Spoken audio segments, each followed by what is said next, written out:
everybody, it's me, Brianna. Happy Sabbath. So today I've already posted, but I thought I would do another post. I want to read 1 Corinthians chapter 13.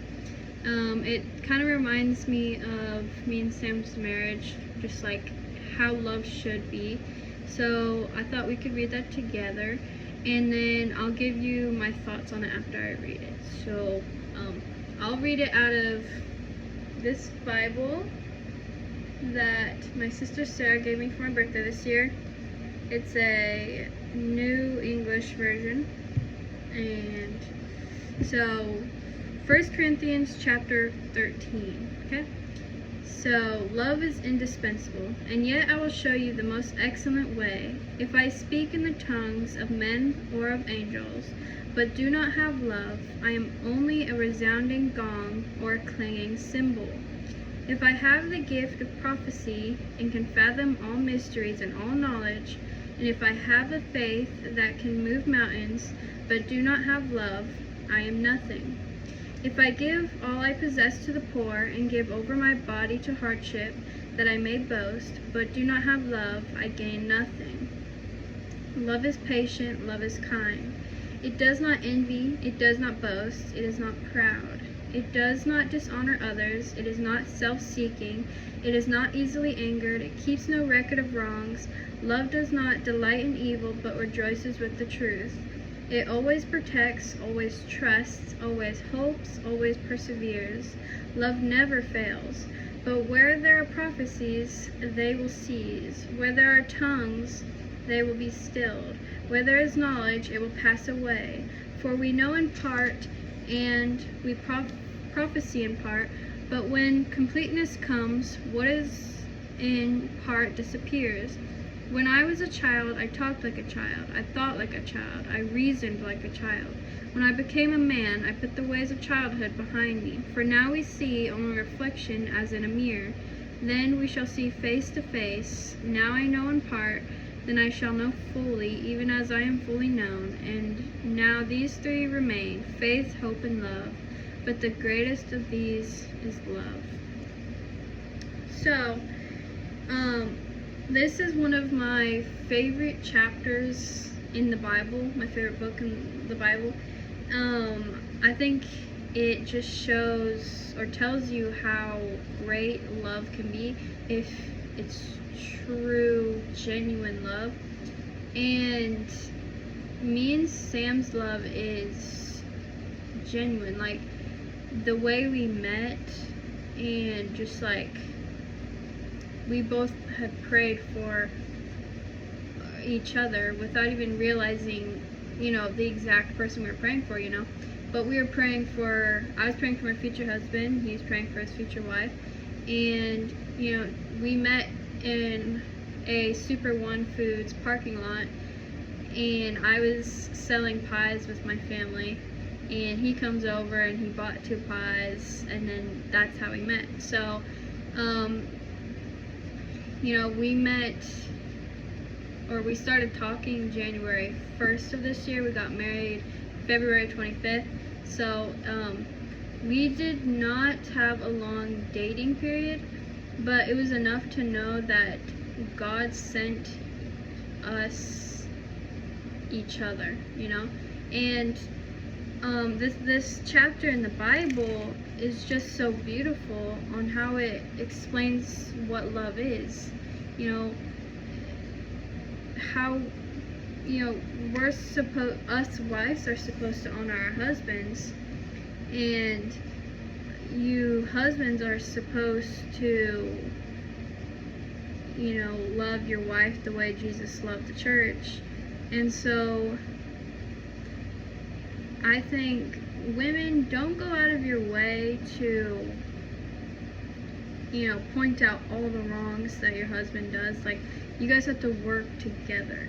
Like, I haven't been married that long, but I've seen a lot of things, and I thank God that he gave me such a man as Sam, because I would not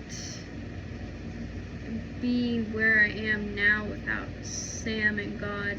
Just Sam encourages me to pray to God, you know, whenever I'm upset about something, or if like I need to like really pray about something and I don't like pray a lot about it, you know, Sam helps me point that out. And so Sam is helping me grow more in my faith, and you know, I want to help you guys grow deeper in your faith.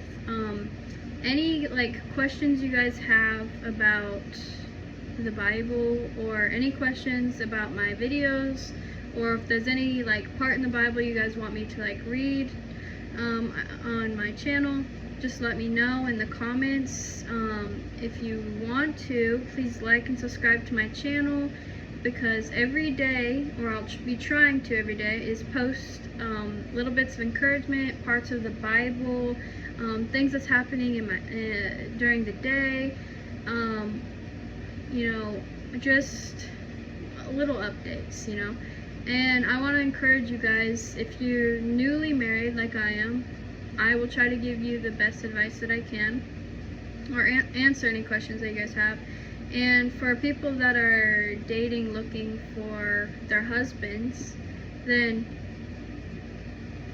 I can, you know, try to help you the best that I can there. But all I can really say, for any help that you guys may need, turn to God, pray to God, you know. He loves you, and He cherishes you, and He only wants the best for you.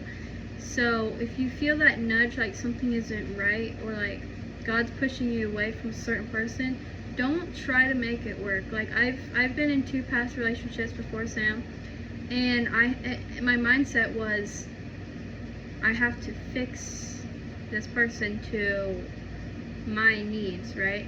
Well, you know it's the perfect person when you don't need to fix anything about them. Like, they're just perfect. They're not perfect, because nobody's perfect than God and Jesus, but perfect in your eyes, right? And there's just this overwhelming peace that you get when you're around that person. And with Sam, like, I felt from the very beginning, I felt like I could tell him anything. We could share anything. And he always made me laugh. He always took me out to do stuff. He took me out on some work jobs when we first met, before we officially started dating. And that actually was good, because we got to know each other without actually, like, you know, there's that shyness when you go on your first date. I didn't have that at first, because the first 2 times that we went out, it was to help him with his junk removal job. And so I was helping him do that, and I felt really like relaxed and comfortable, because I didn't feel like it was a date.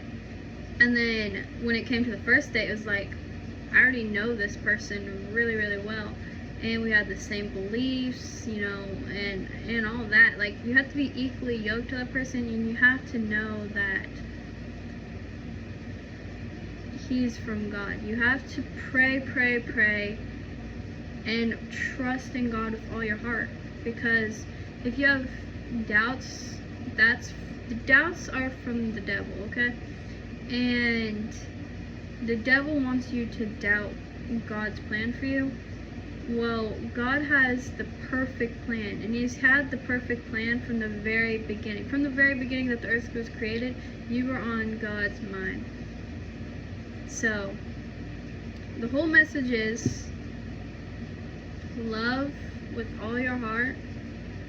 Love your neighbor like you love yourself. And treat people kindly, okay? Don't go out of your way to be mean and insult people and push people down. If you see someone down, help them, pick them back up, help them.